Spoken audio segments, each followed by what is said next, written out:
Scientists say your DNA is a code, a complex sequence of information that defines every physical detail of who you are.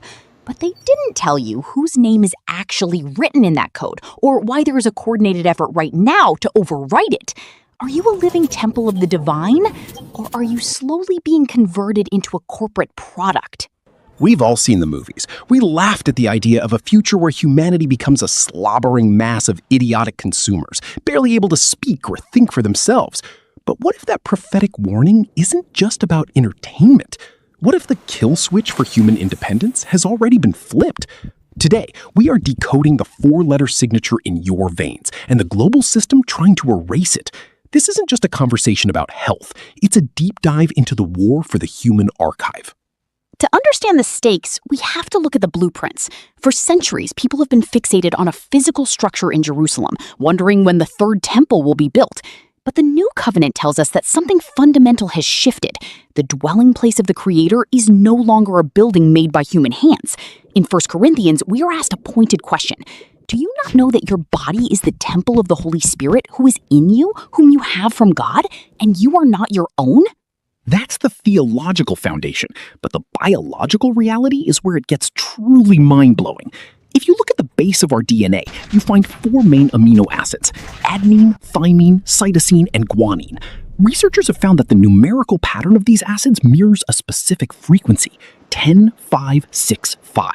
In the Hebrew alphabet, those numbers correspond to the letters Yod, He, Vav, He.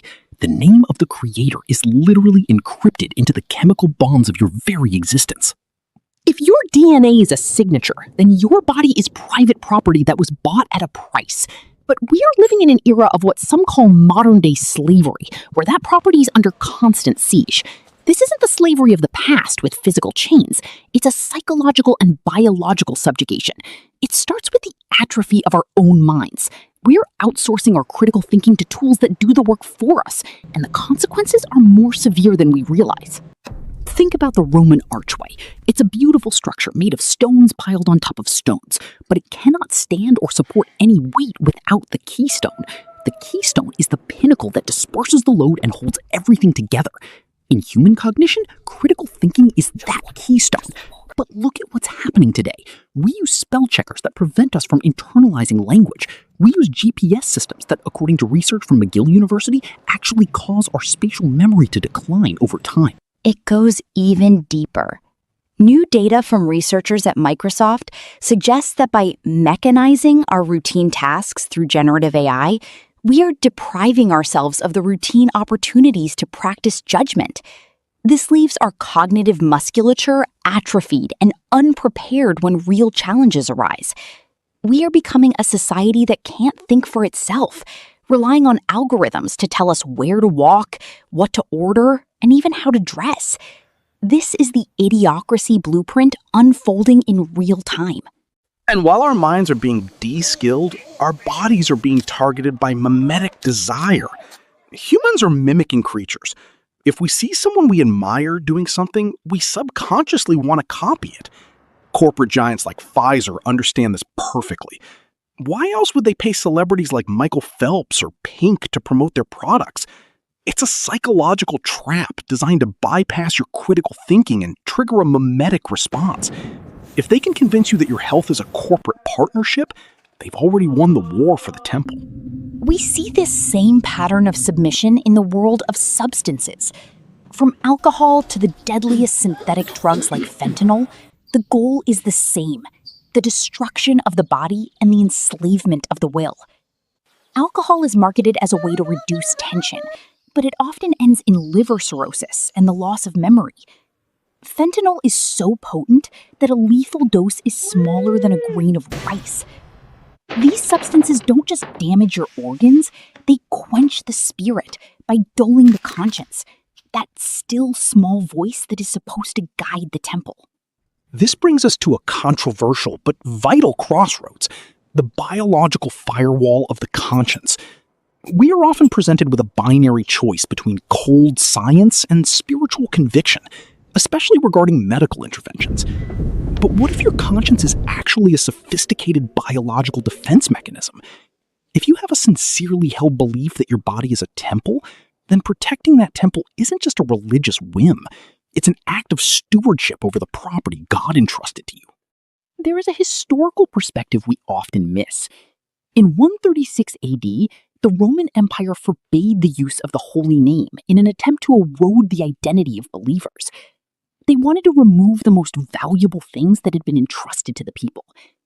Today, that erosion looks like corporate propaganda and the dystopian scenario of a society monitored and controlled like cattle, dependent on a universal system for every need. But there is a way to resist. Stewardship starts with the original diet and the cleansing of the flesh.